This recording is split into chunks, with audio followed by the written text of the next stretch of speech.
नमस्कार दोस्तों। हर्षित द्विवेदी एजुकेशन द्वारा बनाया और एक वीडियो में आपका स्वागत है। मेरा नाम है विनीत सागर। आज इस वीडियो में हम डिस्कस करेंगे इंडियाज़ अफगानिस्तान इन्वेस्टमेंट के बारे में। देखिए, आप सबको पता है अफगानिस्तान काफ़ी न्यूज़ में है। जो अफगानिस्तान गवर्नमेंट फोर्सेस और तालिबान के बीच में जो फाइट चल रहा है, इसकी वजह से अफगानिस्तान एक बेनिंग टॉपिक है। एंड इंडिया एंड अफगानिस्तान के बीच में जो रिलेशन है वो काफ़ी अच्छा रहा है। रीसेंट ईयर्स में इंडिया ने अफगानिस्तान के ऊपर काफ़ी पैसे इन्वेस्ट किया है। करीब $844 मिलियन ऑलरेडी इंडिया इन्वेस्ट कर चुका है एंड कुछ प्रोजेक्ट्स ऑन गोइंग भी है। एंड इंडिया के लिए अफगानिस्तान का जो जोग्राफिकल लोकेशन है वो भी इंपॉर्टेंट है। तो देखिए, इस पर्टिकुलर वीडियो में हम वो चीज़ें डिस्कस करेंगे अफगानिस्तान के लिए इंडिया ने क्या क्या इन्वेस्टमेंट्स किया है, मेजर प्रोजेक्ट्स कौन कौन सा है, ऑनगोइंग प्रोजेक्ट्स कौन कौन सा है। इसके अलावा एक India Afghanistan strategic partnership agreement 2011 में हुआ था। वैसे ये पुराना एग्रीमेंट है, फिर भी आज की कॉन्टेक्स्ट में ये भी इंपॉर्टेंट हो जाते हैं। इसके भी की फीचर्स क्या क्या है वो हम डिस्कस करेंगे। मेजर प्रोजेक्ट्स कौन कौन सा है, ऑनगोइंग प्रोजेक्ट्स कौन कौन सा है, एंड सबसे important thing, why India aids Afghanistan and why it matters. इतने सारे पैसा इंडिया अफगानिस्तान के ऊपर इन्वेस्ट क्यों कर रहा है, कुछ ना कुछ स्ट्रैटेजी होगा इंडिया का, वो भी हम डिस्कस करेंगे। तो आगे जाने से पहले लेक्चर पर लाइक का बटन जरूर दबाइएगा। चैनल को अब तक सब्सक्राइब नहीं किया हो तो सब्सक्राइब भी कीजिएगा। हमें सपोर्ट करने के लिए आप चैनल के मेंबर बन सकते हो ज्वाइन बटन के थ्रू। शुरुआत करते हैं दोस्तों। सबसे पहले इंट्रोडक्शन, थोड़ा सा हिस्ट्री बताना पड़ेगा।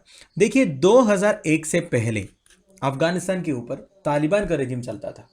अब जब तालिबान गवर्न करता था अफगानिस्तान में, आपको पता ही है क्या क्या हो रहा था। मैंने एक वीडियो भी बनाया था। वुमेन राइट्स बिल्कुल नहीं था। टेररिज्म जो है काफ़ी एडवांस हो रहा था। टेररिज्म एक्टिविटीज़ काफ़ी बढ़ रहा था। 9/11 का जो अटैक हुआ था यूनाइटेड स्टेट्स ऑफ अमेरिका के ऊपर, world trade centre and pentagon towers को जो डिस्ट्रॉय किए थे, काफ़ी लोगों की मौत हुए थे। उसकी जो रेस्पॉन्सिबिलिटी अल कैदा नामक एक टेररिस्ट ऑर्गेनाइजेशन के ऊपर था। एंड उनका जो हेडक्वार्टर आप बोल सकते हो वो अफगानिस्तान में था। और अफगानिस्तान के ऊपर कौन किसका राज था? तालिबान का राज था। अब यूनाइटेड स्टेट्स ऑफ अमेरिका के तब का प्रेसिडेंट जॉर्ज डब्ल्यू बुश ने अफगानिस्तान के ऊपर इन्वेशन किया और पूरे जो कंट्रोल है United States of America and NATO troops ने ले लिया तालिबान से। अब देखिए, अब थोड़ा सा शांति हो गया अफगानिस्तान में। मैं 2001 की बात कर रहा हूं। तो तब से लेके अब तक 2021 तक United States of America and NATO troops उधर प्रेजेंट थे, तो इतना ज़्यादा प्रॉब्लम नहीं हो रहा था। अब जब ये धीरे धीरे निकल रहा है तो प्रॉब्लम फिर से शुरू हो गया। ये चीज़ आपको पता ही है। अब देखिए, मेरा कहने का मतलब है 2001 से लेकर 2020 तक इंडिया ने काफ़ी डेवलपमेंट असिस्टेंस दिया है अफगानिस्तान को। ठीक है, देखिए, United States of America NATO troops जैसे आया, एक इंटरिम गवर्नमेंट सेटअप किया और तालिबान को उधर से भगाया। और वो गवर्नमेंट को पैसे की ज़रूरत है। अब इंडियन गवर्नमेंट ने काफ़ी हेल्प किया, जैसे मैंने बोला, काफ़ी infrastructure projects, medical facilities, education sector में काफ़ी पैसे। तो इस तरह इंडिया ने काफ़ी डेवलपमेंट असिस्टेंस दिया under the protection of US NATO. ठीक है, अगर यूएस नाटो ट्रूप्स उधर नहीं होते तो कोई डेवलपमेंट करने से कोई फायदा नहीं था। ठीक है, अब देखिए, Afghanistan was in rules well before the Taliban rule because of the Soviet Afghan war. आप देखिए, ऐसा नहीं कि तालिबान जब रूलिंग कर रहा था तभी अफगानिस्तान का जो इकोनॉमी है या अफगानिस्तान का पूरे के पूरे जो कंडीशन है वो बर्बाद हो गया। उससे पहले से ही अफगानिस्तान का कंडीशन काफ़ी बुरा था। देखिए, 96 से पहले सोवियत अफगान वार हुआ था, which was a conflict wherein insurgent groups Mujahideen fought a 9-year guerrilla war against the Soviet Army and the Democratic Republic of Afghanistan government throughout the 1980s, mostly in Afghan countryside। तो इतना ही समझ लीजिए, Taliban regime से पहले भी उधर एक वार चल रहा था, मतलब मुजाहिदीन और Soviet army and Afghanistan government के फोर्सेस के बीच में। तो तब से ही, मतलब 1980 से ही आप ले लीजिए, अफगानिस्तान में जो कंडीशन था वो काफ़ी बुरा था। तो अफगानिस्तान को डेवलपमेंट असिस्टेंस की जरूरत तो था ही, तो इंडिया ने काफ़ी हेल्प किया, इतना ही जान लीजिए। This was the time when India stepped in and delivered many important infrastructural projects and unlike in other countries where India's infrastructural projects were not completed because of the host nation politics, it has delivered in Afghanistan. देखिए, India ने इस तरह की काफ़ी Nations को help करने की कोशिश किया है, पर जितने कंट्रीज में इंडिया ने अपने इंटरेस्ट से डेवलपमेंट असिस्टेंस देने की कोशिश की, वो सब प्रोजेक्ट्स जो है कुछ ना कुछ वजह से कंप्लीट नहीं हो पाया। अब आपने रिसेंटली सुना होगा, ईरान में जो चबहार पोर्ट इंडिया ने डेवलपमेंट असिस्टेंस दिया था, उसमें अभी चाइना का इन्फ्लुएंस आ गया। ईरान इंडिया को आउट करने की कोशिश कर रहा है। तो इस तरह काफ़ी कंट्रीज में इंडिया ने डेवलपमेंट असिस्टेंस देने की कोशिश किया है, और जो कंट्री के पॉलिटिक्स की वजह से वो काफ़ी बार क्या हुआ है, वो बीच में रुक गया था। पर अफगानिस्तान में ऐसा कभी नहीं हुआ। अफगानिस्तान में जितने डेवलपमेंट असिस्टेंस इंडिया देने चाहते थे वो पूरा हो गया। मैंने आपको पहले ही बता दिया, करीब $814 मिलियन का ऑलरेडी इन्वेस्टमेंट हो चुका है। प्रोजेक्ट चल रहा है, अभी भी प्रोजेक्ट चल रहा है। तो वो सारी चीज़ें हम डिस्कस करेंगे। तो बस मैंने आपको एक इंट्रोडक्शन दे दिया कि अफगानिस्तान को जो कंडीशन के बारे में, ठीक है, मतलब करीब 30 सालों से अफगानिस्तान का जो कंडीशन है वो काफ़ी बुरा है, इसलिए इंडिया जैसे कई सारे कंट्रीज जो है अफगानिस्तान को हेल्प कर रहे हैं, राइट। अब दोस्तों, India Afghanistan strategic partnership agreement 2011, वैसे ये थोड़ा सा पुराना एग्रीमेंट है, फिर भी इस पर्टिकुलर कॉन्टेक्स्ट में इंपॉर्टेंट है। देखिए हम क्या डिस्कस कर रहे हैं, इंडिया ने अफगानिस्तान के ऊपर रीसेंट ईयर्स में क्या क्या इन्वेस्टमेंट किया है। तो वो इन्वेस्टमेंट का एक शुरुआत बोल सकते हो, ये स्ट्रैटेजिक पार्टनरशिप एग्रीमेंट जो है, जो 2011 में साइन हुआ था। देखिए इस एग्रीमेंट के थ्रू इंडिया ने अफगानिस्तान को क्या क्या कमिट किया था। सबसे पहला तो rebuild Afghanistan infrastructure and institutions, जितने इंफ्रास्ट्रक्चर है इंस्टीट्यूशन से उसको रीबिल्ड करने में मदद करेंगे। एजुकेशन सेक्टर में रिवाइवल लाएंगे, टेक्निकल असिस्टेंस प्रोवाइड करेंगे फॉर कैपेसिटी बिल्डिंग, इन्वेस्टमेंट्स को एंकरेज करेंगे। देखिए काफ़ी सारे इंडियन कंपनीज अभी भी है जो अफगानिस्तान में इन्वेस्ट किया है, उनका भी फायदा है, और उससे अफगानिस्तान की जो इकोनॉमी है उसको भी हेल्प मिल जाएगा। And provide duty free access to the Indian market. Afghanistan को जितने प्रोडक्ट्स इंडिया में अगर भेजना है उसके लिए कोई ड्यूटी नहीं लगेगा, कोई import duty, export duty, extra तारीफ वगैरह नहीं लगेगा। तो कहने का मतलब यह है कि इंडिया ने हर तरीके से अफगानिस्तान को हेल्प करने की कोशिश की है, ये स्ट्रैटेजिक पार्टनरशिप एग्रीमेंट 2011 के थ्रू। इसके अलावा कुछ लिखा है, आप पढ़ लीजिएगा, इतना इंपॉर्टेंट नहीं है क्योंकि ये पुराना हो चुका है। देखिए, to end Afghanistan landlock isolation and dependence on Pakistan to reach the sea. Iran के साथ एक एमओयू साइन किया था, basically India, Iran and Afghanistan के बीच में। किसके लिए? देखिए आपको पता है अफगानिस्तान एक लैंडलॉक कंट्री है, अगर सी तक पहुंचना है तो पाकिस्तान से जाना पड़ेगा इनको।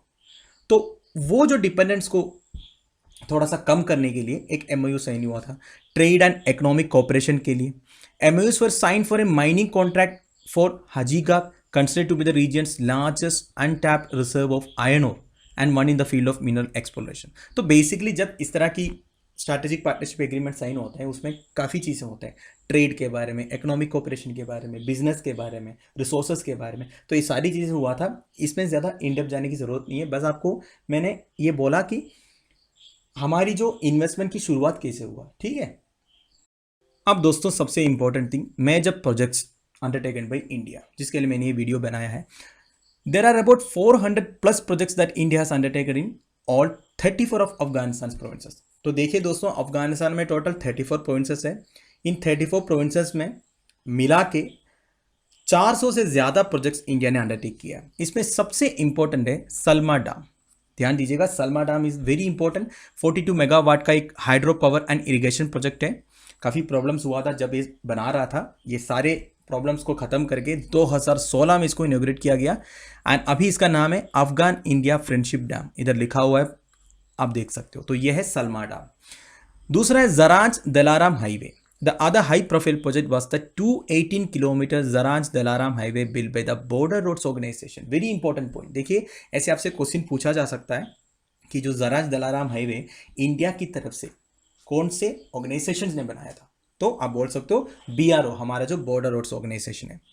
अब देखिए कुछ जगहों का नाम है। Zaranj is located close to Afghanistan border with Iran. Zaranj आप देख सकते हो इधर ईरान के बॉर्डर में। फिर it connects to a ring road that links Kandahar in the south. ये रिंग रोड आप देख सकते हो जो कंडहार से कनेक्ट करते हैं। And Ghazni and Kabul in the east, आप इधर काबुल देख सकते हो जो अफगानिस्तान का कैपिटल है। And Mazari Sharif in north and Herat in west. Mazari Sharif इधर है एंड हेरात इधर है। देखिए ये सब जगहों का जो नाम है ना, ध्यान दीजिएगा, कम से कम आपको ये मालूम होनी चाहिए कि ये सब जगह कौन से कंट्री से बिलोंग करते हैं, क्योंकि करीब 2-3 प्रीलिम्स में कंटिन्यूसली UPSC ने वेस्ट एशिया, सेंट्रल एशिया के कुछ जगहों के नाम और country match the following type का क्वेश्चन पूछा था, तो ध्यान दीजिएगा। तो 2 हो गया सलमा डैम, दूसरा है जराज दलाराम हाईवे। अब कौन सा है? Parliament building. Afghan parliament building जो है वो भी इंडिया ने बना के दिया था। $90 मिलियन खर्च हुआ था। ये 2015 में प्राइम मिनिस्टर नरेंद्र मोदी ने इनोग्रेट किया था। इधर आप देख सकते हो जो इनका नया पार्लियामेंट बिल्डिंग है, बहुत तगड़ा सा आर्किटेक्चर है। चौथा है स्तोर पैलेस। ये 2016 में अफगान प्रेसिडेंट अशरफ गानी and prime minister Modi ji ने इनोग्रेट किया था, बेसिकली रिस्टोर किया था। ये 19th सेंचुरी वाला एक पैलेस है and which was setting for the 1919 Rawalpindi agreement. देखिए 1919 रावलपिंडी एग्रीमेंट जो फंक्शन है वो होने के लिए रेडी किया था एक्चुअली ये पर्टिकुलर स्टोर पैलेस को, by which Afghanistan become an independent country. तो ये भी ध्यान दीजिएगा, जो रावलपिंडी एग्रीमेंट है वो साइन किस लिए हुआ था, या रावलपिंडी एग्रीमेंट से कौन सा कंट्री इंडिपेंडेंट हुआ था, वो है अफगानिस्तान। तो ये जो स्टोर पैलेस है ये भी इंडिया ने बना के दिया था, बेसिकली रिस्टोर करा के दिया था। तो दोस्तों कुछ दूसरा प्रोजेक्ट्स भी है, जैसे पावर इंफ्रास्ट्रक्चर, जिसमें रीबिल्डिंग ऑफ पावर इंफ्रास्ट्रक्चर हुआ था पुले खुमरी कैपिटल ऑफ बागलान प्रोविंस से नॉर्थ ऑफ काबुल तक। देखिए अफगानिस्तान के कैपिटल काबुल में इलेक्ट्रिसिटी सप्लाई बूस्टअप करने के लिए पावर इंफ्रास्ट्रक्चर में भी इंडिया ने हेल्प किया। और हेल्थ इंफ्रास्ट्रक्चर में देखिए इंडिया ने एक चिल्ड्रंस हॉस्पिटल रिकंस्ट्रक्ट किया and it had help built in Kabul in 1972 named Indira Gandhi institute for child health in 1985, right. तो 1985 में एक हॉस्पिटल को रीबिल्ड करके नाम भी दे दिया इंदिरा गांधी जी का। That was in shambles after the war. Indian medical missions have held free consultation camps in several areas. India की तरफ से काफ़ी सारे मेडिकल मिशंस भी हुआ है अफगानिस्तान में, ठीक है, वो भी free consultation camps. And transportation sector में क्या क्या है, India gifted 400 buses, 200 mini buses for urban transportation, ठीक है, इतने सारे बसेस डोनेट किए हैं। 105 यूटिलिटी व्हीकल्स दिए हैं म्यूनसिपैलिटीज़ के लिए, 285 मिलिट्री व्हीकल्स दिए हैं अफगान नेशनल आर्मी के लिए, 10 एम्बुलेंसेस दिए हैं पब्लिक हॉस्पिटल्स के लिए 5 सिटी में। And it also give 3 Air India aircraft to Ariana the Afghan national carrier with when it was restarting operations, ठीक है, 3 एयर इंडिया एयरक्राफ्ट भी दिए इंडिया ने। और अदर प्रोजेक्ट्स कौन कौन सा है, India contributed desk and benches for schools, build solar panels in remote villages, ठीक है, स्कूल्स के लिए मैंने आपको पहले ही बताया था एजुकेशन सेक्टर में इंडिया ने काफ़ी कुछ किया है। तो बेंचेस डेस्क वगैरह दिया स्कूल्स के लिए, सोलर पैनल्स बनाए हैं रिमोट विलेजेस में, सुलभ टॉयलेट ब्लॉक्स बनाए अफगानिस्तान की कैपिटल सिटी काबुल में, एंड कैपेसिटी बिल्डिंग के लिए, वोकेशनल ट्रेनिंग दिलाने के लिए बच्चों को या स्टूडेंट्स को, स्कॉलरशिप दिए काफ़ी सारे अफगान स्टूडेंट्स को, मेंटरिंग प्रोग्राम्स दिए सिविल सर्विस ज्वाइन करवाने के लिए, एंड डॉक्टर्स एंड अदर्स को जो भी प्रोफेशनल्स हैं उनको ट्रेनिंग भी दिए है। तो इंडिया ने हर सेक्टर में, ठीक है, हर सेक्टर में अफगानिस्तान का हेल्प किया है। तो रिसेंटली जब जयशंकर साहब गए थे उन्होंने ये बोला भी था अफगानिस्तान का ऐसे कोई जगह नहीं है जहां इंडिया का हेल्प ना पहुंचा हो। तो उसको अंडरलाइन करते आप देख ही सकते हो कितने हेल्प इंडिया ने किया है, राइट। अब दोस्तों कुछ ऑन गोइंग प्रोजेक्ट्स भी है, जैसे शातूत डैम इन काबुल डिस्ट्रिक्ट, जो 2 मिलियन रेजिडेंट्स के लिए सेफ ड्रिंकिंग वाटर प्रोवाइड करेंगे। शातूत डैम काबुल डिस्ट्रिक्ट में, लोकेशन आप इधर देख सकते हो काबुल में, काबुल पाकिस्तान के बॉर्डर के पास आता है, अफगानिस्तान का कैपिटल है। और है आगा खान हेरिटेज प्रोजेक्ट। ये आगा खान हेरिटेज प्रोजेक्ट कौन सा है, देखिए restoration of the Bala Hisar fort south of Kabul. तो ये भी काबुल में है, एक बाला हिसार फोर्ट है, उसका रिस्टोरेशन कर रहा है इंडिया, ठीक है, $1 मिलियन खर्च करके। अब ये जो बाला हिसार फोर्ट है इसका थोड़ा सा हिस्ट्री इंडिया के लिए भी रेलेवेंट है। देखिए Bala Hissar went on to become a significant Mughal fort. 6th century में ये जो बाला हिसार है ये एक मुगल फोर्ट बना था। Parts of it were rebuild by Jahangir, एक जहांगीर साहब ने इसको रीबिल्ड कराया था। And it was used as a residence by Shahjahan.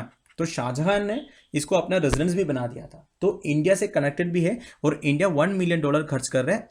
ये इस प्रोजेक्ट का नाम है Aga Khan heritage project, right. अब दोस्तों फाइनली सबसे important thing, why India aids Afghanistan and why it matters. India इतने सारे एड अफगानिस्तान को क्यों दे रहा है, अफगानिस्तान के साथ रिलेशंस इतना अच्छा बना के क्यों रखते हैं, इसके कई सारे रीजन हैं। सबसे बड़ा कारण तो ये है दोस्तों, अफगानिस्तान बेचारे पहले से ही बहुत अफेक्टेड कंट्री है, तो इनको हम हेल्प करना चाह रहे हैं।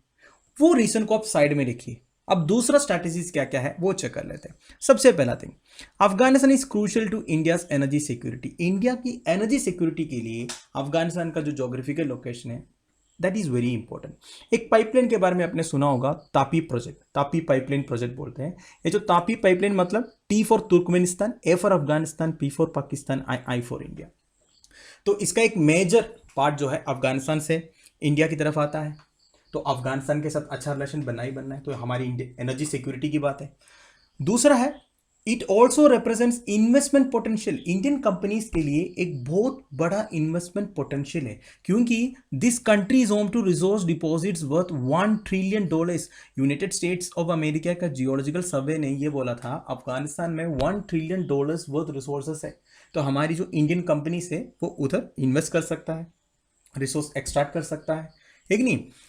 2011 में एक कंसोर्शियम 6 इंडियन कंपनीज ने एक कंसोर्शियम बनाया था, led by steel authority of India limited, जो हमारा सेल है, उन्होंने बिड जीता भी था। And they invested around $10.8 billion, ठीक है, 69,120 करोड़, सोचिए। और ये स्टील माइन करने के लिए कहाँ से, बामियान प्रोविंस से, ध्यान दीजिएगा, ठीक है। 2011 में ये बिड मिला था सेल को। And India's interest lies in economically sustainable, politically stable and socially inclusive Afghanistan. आप देखिए दोस्तों, अगर हमें अफगानिस्तान में इन्वेस्ट करना है, बिजनेस करना है, ट्रेड करना है, हमारे भी फायदा है अगर, तो अफगानिस्तान में इकोनॉमी जो है स्टेबल होना और पॉलिटिक्स जो है स्टेबल होना ये ज़रूरी है ना। अगर उधर इस तरह की एक अनसर्टनिटी रहेंगे अभी जैसे हो रहा है, तो इंडिया के लिए वो सही नहीं रहेगा। तो हमारी भी रिस्पॉन्सिबिलिटी बनती है कि अफगानिस्तान में थोड़ी चीज़ें सही करना, ठीक है। अब देखिए और भी कुछ इंपॉर्टेंट पॉइंट्स है, why Afghanistan is important to India. देखिए वन लाइन में लिखा हूं मैं, ध्यान दीजिएगा। सबसे पहला, to counter Pakistan threat, psychologically opening to friends in case of war. Pakistan के साथ हमारी जो दोस्ती है आपको पता है ये क्या है, पाकिस्तान कभी सुधरेगा नहीं। अब पाकिस्तान के साथ आगे अगर कोई वार हो गया तो दो साइड से उन्हें अटैक करने के लिए अफगानिस्तान का जो जोग्राफिकल लोकेशन है हमें मदद करेगा, है कि नहीं। अगर हम उधर हमारे स्ट्रैटेजिक लोकेशंस डेवलप करेंगे, मिलिट्री पॉइंट्स डेवलप करेंगे, हमारे डिफेंस इक्विपमेंट्स भेजेंगे, तो फायदा होगा ना स्ट्रैटेजिकली। एक तो ये हो गया। दूसरा है fight against Pakistan supported terrorist group. अब ये टेररिस्ट ग्रुप जिसको पाकिस्तान स्पॉन्सर करते हैं उनसे हम कितने परेशान हैं आप सबको मालूम है। एंड जो अफगानिस्तान पाकिस्तान की प्रोक्सिमिटी है वो भी पास में है। अब अगर आप अफगानिस्तान से अच्छा सा डिप्लोमेटिक रिलेशंस रखेंगे तो अफगान इंटेलिजेंस से हमें इनपुट्स मिल सकते हैं, इनकी एक्टिविटीज क्या क्या है, क्योंकि अफगान को इंडिया से ज़्यादा अच्छा एक टेररिस्ट ऑर्गेनाइजेशन से इनपुट्स मिल सकते हैं, उनके इन्फॉर्मेंस ज़्यादा हो सकता है, तो उनसे हमें भी मिल जाएगा। ये एक हो गया। तीसरा, reduce Chinese influence in the region. देखिए चाइना की बात तो आपको पता है, चाइना पैसे बोरी में डाल के रेडी बैठा है, जहां जिनको चाहिए ले लो भाई, ठीक है। तो अफगानिस्तान को भी वो छोड़ेगा ही नहीं, उन्हें जहां जगह मिलेंगे उधर जाके इन्वेस्ट करेंगे, उनको डेट ट्रैप में फंसाएंगे। अब उससे पहले इंडिया क्या कर रहा है, चाइना इन्फ्लुएंस करने से पहले ही इंडिया जाके अफगानिस्तान को इन्फ्लुएंस करने की कोशिश कर रहे हैं, है कि नहीं। चाइनीज इन्फ्लुएंस को हम खत्म करना चाहते हैं। वैसे चाइना हमारे पूरे नेबर कंट्रीज में इतने सारे इन्वेस्टमेंट कर रखा है, तो हमें ये भी ज़रूरी है ना, कुछ कंट्री के साथ हमारे भी अच्छा रिलेशन बना के रखो, भले पैसे खर्च भी हो जाए, कुछ ये हो जाएगा ना, अच्छा रिलेशन हो जाएगा इंडियन अफगानिस्तान के बीच में। Increase trade with Middle East countries by diminishing Pakistan trade influence in the region. एक तो ट्रेड जो मिडिल ईस्ट कंट्रीज के साथ हमारा हो रहा है उसको और इंक्रीज करना चाहते हैं, और पाकिस्तान की जो ट्रेड इन्फ्लुएंस है उसको खत्म करना है, उसके लिए अफगानिस्तान के साथ अच्छा रिलेशन बना के रखना जरूरी है। अफगानिस्तान एक गेटवे जैसा काम करता है, ठीक है, ईस्टर्न साइड के लिए, वेस्ट एशिया के लिए। Finally, balancing the powers in the region is also important. देखिए बैलेंसिंग द पावर्स एक इंपॉर्टेंट टर्म है, ये क्या होता है। देखिए दोस्तों, हमारे इंडिया का जो लोकेशन है आप सबको पता है, काफ़ी सारे नेबर्स हैं। अब इंडिया का ऐसे दो नेबर्स है जो प्रॉब्लमेटिक है, वो है चाइना एंड पाकिस्तान। अब इनके साथ तो हमारा रिलेशन कभी भी इतना अच्छा होने वाला नहीं है, वो एक बर्निंग टॉपिक ही रहेगा हमेशा।